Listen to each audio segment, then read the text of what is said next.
negative thoughts or feelings. Kaya pinakauna, tatandaan po natin, para tayo ay mas maging positive sa mundong ito. Kasi ako po'y naniniwala na choice natin kung saan tayo magpo-focus. Tama po ba? Choice natin kung saan tayo magpo-focus. Choice natin kung magpo-focus tayo sa negativities or sa positivities. Choice natin kung ang titignan natin ay yung kasamaan o yung kabutihan. Choice natin kung magiging masaya tayo o magiging malungkot. Choice natin kung magmumukmuk tayo maghapon o tatayo tayo para kumilos. Tama po ba? Tama po ba? Life is a choice. With your brothers and sisters. Ayan na naman. So, do not pay so much attention with your brothers and sisters on the things that gives us negativity. It may be a person. It may be an experience or an event. It may be something. It may be our frustration. Sa totoo lang, maraming nagbibigay ng negativity sa atin. Yung taong ayaw natin makita. Yung kaaway natin. Yung taong nakaalita natin. Yung taong nakasamaan natin ng loob. Siguro yung kaibigan natin na hanggang ngayon hindi pa nagbabayad ng utang. So marami. It may be an experience. It may be an event. May mga pangyayari sa atin pong mga buhay na nagdulot sa atin ng trauma. At kapag nakikita natin na ito na naman, nangyayari na naman, parang nagdudulot sa atin ng anxiety. And so, in order for us to be positive, let us focus our minds doon sa mga bagay na nagbibigay sa atin ng positibo na pag-iisip sa ating pong mga buhay. Isipin na lang po natin, mga kapatid ko at magulang, ano man ang dumaan sa ating pong mga buhay, piliin natin tignan. Piliin natin tignan yung brighter side. Na after this, makakayanan ko dito. After this, may blessing ako tatanggapin kayo. Alam niyo, may ilang tao nga po na ang prinsipyo nila sa kanilang buhay, kapag sila'y masaya, mamaya, siguradong iiyak sila o may problema dadating. Meron pong mga taong ganyan mag-isip. Tawa ako ng tawa ngayon, nagkakaroon ako ng takot na baka mamaya, iyak na naman ako. Kasi nga, ang buhay daw ay balanse. And so let us try to focus and look on the things that gives us positivity. Namatayan ka ng minamahal sa buhay? Oo. Karapatan mo kapatid na magmukmuk at umiyak. Pero hindi habang buhay magmumukmuk ka. Dahil mas maraming bagay na dapat ipagpasalamat sa Panginoon kaysa iyakan. Amen po ba? Nakakasunod po tayo? So sabi nga ng Panginoon, sa Philippians, do not be anxious about anything. But in every situation, by prayer and petition, with thanksgiving, present your requests to God. Harapin mo yung katabi mo. Sabi mo sa kanya, paalala ng Panginoon. Paalala ng Panginoon. Do not be anxious. Do not be anxious about anything. about anything. Amen po ba? Amen. Kung tayo mag-alala sa anumang bagay, mga kapatid ko, tayo ay may buong pagtitiwala sa ating Panginoon. Alam natin na after ng ulan, may rainbow. Amen. After ng bagyo, sisikat ulit ang araw. Alam natin na hindi nawawala ang tulong, hindi nawawala ang pag-asa mula sa ating pong Panginoon. So in order for us to be positive, sa ating pong buhay, ang maging positive ang ating outlook, siyempre, mas tignan natin yung mga bagay na nagbibigay sa atin ng positivity. Huwag yung negativity. Pangalawa, remember that everything has an end. Focus on your goal. Rabi mo yung katabi mo. Tapikin mo sa balikat yan. Sabi mo sa kanya, focus on your goal. So, ang magandang tanong, ano ba yung goal natin? Brad, goal ko maging mayaman. Brad, goal ko magkaroon ng 8 digits sa bank account. Brad, goal ko magkaroon ng maraming business sa Pilipinas kapag nag-for good na ako. So, ilan lamang yung sa mga nagiging goal natin. Pero bilang isang Kristiyano, mga kapatid, huwag natin kalilimutan. There is a greater goal na dapat nating asamin. Higit sa mga goal natin, dito sa mundong ito. Ito po yung maging banal at maging karapat-dapat sa harapan ng Panginoon. This is our ultimate goal. Kasi ang buhay natin ay bigay ng Diyos, pinahiram ng ating Panginoon, marapat lamang na ibalik natin sa Diyos na karapat-dapat. Amen po ba? Amen po ba? And so, remember that everything has an end. Kung ano man yung struggle mo sa ngayon, kung ano man yung pinagdadaanan mo, kapatid, may katapusan din yan. Amen. Lahat ng bagay sa mundo ito, may katapusan. Even yung mga bagay na nagbibigay sa'yo ng anxiety. Even yung mga bagay na nagbibigay sa'yo ng depression. Even yung mga bagay na masyado mong inaalala sa ngayon, may katapusan din yan. At after na matapos ng mga struggle na yan, nakikita mo, magiging masaya ka rin ulit. makikita mo na nangingiti ka rin ulit, magkakaroon ka ng panibagong sigla, magkakaroon ng panibagong inspirasyon para magpatuloy sa buhay mo nito. At ito yung sinasabi sa Ecclesiastes, mga kapatid, ano? To everything, there is a season and a time to every purpose under the heaven. Sa lahat ng bagay, meron kanya-kanyang panahon.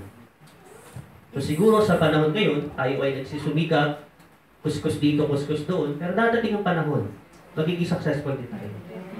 Dadating ang panahon, yung mga anak nyo magiging successful, kakaroon ng kanya-kanyang sariling pamilya, may puprovide yung pangangailangan ng kanilang mga anak, ng inyong mga magiging apo, ano po, magkakaroon din tayo ng magandang future. Lahat ng ito, kapatid, it will fall, ano po, into proper time.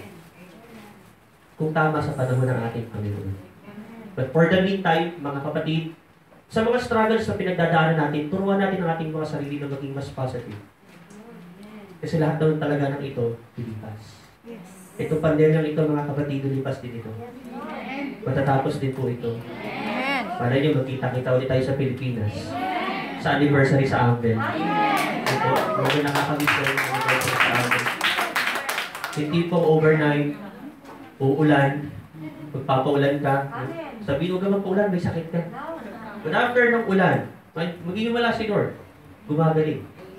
Amen po, dahil sa pananampalataya. But going back, everything has an end. May katapusan din po ang lahat ng bagay. So focus on your goal. Katulad ng ginawa ng ating pong Panginoong Jesus. Many times, maraming pagkakataon na sinabi niya sa kanyang mga alagad na darating ang panahon, kukunin sa inyo ang anak ng tao, pahihirapan, papatayin sa kamay ng mga matatanda ng bayan, at sa ikatlong araw ay muling mabubuhay. Ito yung goal ng ating pong Panginoong Jesus. Na ang buhay niya ay magsilbing sakripisyo para mailigtas ang lahat, at sa pangatlong araw, sa ikatlong araw, siya ay muling mabubuhay. And after His resurrection, tatanggapin niya yung kalwalhatian mula sa Diyos Ama. Doon siya nakapokus. That is why, on the night na siya'y nanalangin sa ating Panginoon, sa Ama, ano po, sabi nga niya, I know, you can take away this cup from me, but not my will, but yours. Hindi kalooban ko, kundi kalooban mo. Kapatid, naniniwala po ko na ang ating Panginoon ay tapat. Amen. Ay tapat sa bawat isa sa atin. Sa lahat ng mga nag-yes sa ating Panginoon, sa lahat ng mga sumusunod sa Kanya, nananampalataya sa Kanya, ang ibinibigay ng ating Panginoon ay pag-asa. Amen. Ang ibinibigay ng Panginoon ay kabutihan. Kaya naman, kapatid, magpatuloy ka sa buhay. Harapin niyo katabi mo. Sabi mo sa Kanya, kaya naman. Kaya naman. Magpatuloy ka sa buhay. Mag-focus ka. Sa goal mo. Amen po ba? Palakpakan natin si Yahweh. Kasi we have different goals, ano? Pero ulitin ko po, iisang layunin natin, iisang goal natin spiritually is for us to be holy. Maging karapat-dapat sa harapan ng ating Panginoon. And pangatlo po, ayan, when things seems to be recurring, remember that you can overcome it too. Kasi labing recurring, parang nauulit. Kasi may mga ganyang instances sa ating pong mga buhay. Hindi naman yung tinatawag natin deja vu, kundi yung same struggle na dumadaan at dumadating sa atin. Minsan ito yung nagbibigay sa atin ng anxiety na parang nakikita natin, napoporsi natin na ito na naman yung problema, ito na naman yung pagsubok. Parang pinanghihinaan ka. So tatandaan mo, kapatid, na kapag parang nauulit yung struggle mo, mapagtatagumpayan mo din yun. Katulad nung una na napagtagumpayan mo, mapagtatagumpayan mo din yun. Sa tulong at sa biyaya ng Panginoon. Amen po ba? Amen. Alam niyo po, no, ito may share ko lang sa inyo. Ayoko sanang i-share to in public, pero gusto ko na rin ibahagi. No? Sabi nga ng mga kapatid ko, Kuya, itong dadating na Pasko, parang tinatamad kami mag-celebrate. Kasi for this past 2 years, every magpapasko at magbabagong taon, may malaking struggle na hinaharap yung pamilya namin. Yung una na hospital yung nanay ko, pangalawa, nakulong yung tatay ko. So parang meron kaming fear, parang natatakot kami mag-celebrate ngayon ng Pasko. Parang hindi na kami excited magkabit ng Christmas tree. Mag-decorate ng bahay. So sabi ko, walang dahilan para hindi natin pagdiwang kapanganakan ng Panginoon. Walang dahilan para hindi tayo magsaya sa Pasko kasi hindi naman ito tungkol sa nangyari sa atin, kundi tungkol ito sa nangyari sa atin ng pagpapala.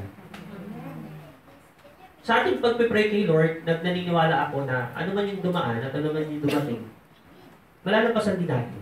Kasi nakadalawa na tayo eh. Kung may dadating man, sige lang. Mapagtatagumpayan din natin. Pero ang mahalaga, sama-sama tayo bilang pamilya nagsaselebrate. Kapatid, kung may mga problema na parang paulit-ulit na nangyari sa buhay natin, tatandaan po natin lahat yan dilipas at matatapos. Kapag tayo ay may tapat na pananampalataya at pananalig sa Panginoon, mapagtatagumpayan natin.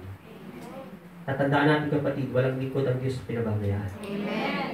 Sabi nga sa 1 Corinthians po, no, walang pagsubok na dumarating sa inyo na hindi nararanasan ng ibang tao.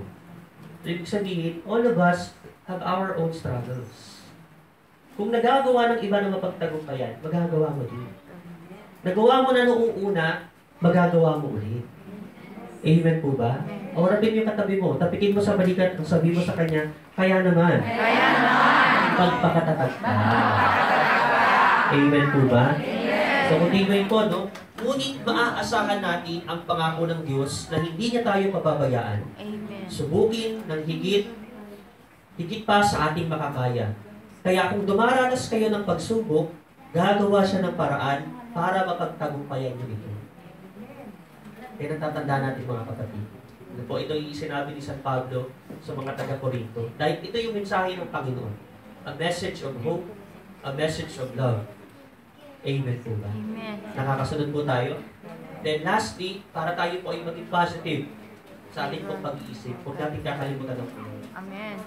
In every instance, in every moment ng ating pong mga buhay, kung nasang stage ka man ang buhay mo sa ngayon kapatid, huwag mo kakalimutan ng Panginoon. Amen. Never ever forget the Lord. Yes, Lord. In every decisions na ating gagawin, huwag natin kalilimutan tumawag sa ating Panginoon. Amen. So never forget God. Siyempre, magtiwala ka sa Kanya. Huwag mo lang siya bastang iisipin, hindi magtiwala ka sa Kanya. Ano po? Magtiwala tayo dahil ang plano at ang kalooban ng Diyos ang magaganap. Kahit ano man ang mangyari sa mundo, ang plano at ang kalooban pa rin ng Diyos ang mangyayari. Amen. Amen po ba? Amen. So may mga nagtatanong, ano po kahit sa punong lingkod, may mga nagtatanong sa pare, may mga nagtatanong sa mga preachers, Brad, kung ang kalooban ng Diyos ang mangyayari, kalooban pala ng Diyos ang magka-COVID. That is a big question actually. Sabi ng isang pari po, hindi man ito kalooban ng Diyos, pero niloob ng Diyos na mangyari. Bakit? Para una, maturuan ng aral ang mga tao. Amen. Na ang buhay, pansamantala lang. Amen. At pangalawa, kung wala ang Diyos sa ating buhay, wala tayong pag-asa. Amen. At para mapatunayan din sa lahat ng tao, mga kapatid, sabi nga ng pari na sa aking pakikinig sa kanyang sermon, para mapatunayan natin sa mga tao that there is no other greatest healer in this world kundi ang Panginoon. Amen. Kasi sabi niya, walang gamot sa COVID eh. Walang gamot sa COVID. Ano po? Pero yung mga tao nagkaka-COVID, na ginagawa nila yung tamang process, gumagaling sila. Amen po ba? Amen po ba? And so, magtiwala tayo sa ating pong Panginoon. Ang plano at ang kalooban niya sa ating buhay ang magaganap. Pangalawa, put your hope in the Lord. Yung pag-asa mo kapatid, ilagay mo sa kamay ng ating pong Panginoon. And then lastly, keep the faith. Yan, manampalataya ka. Harapin mo yung katabi mo. Sabi mo sa kanya, manampalataya ka. Manampalataya ka. May gagawin ang Diyos. May gagawin ang Diyos. Amen po ba?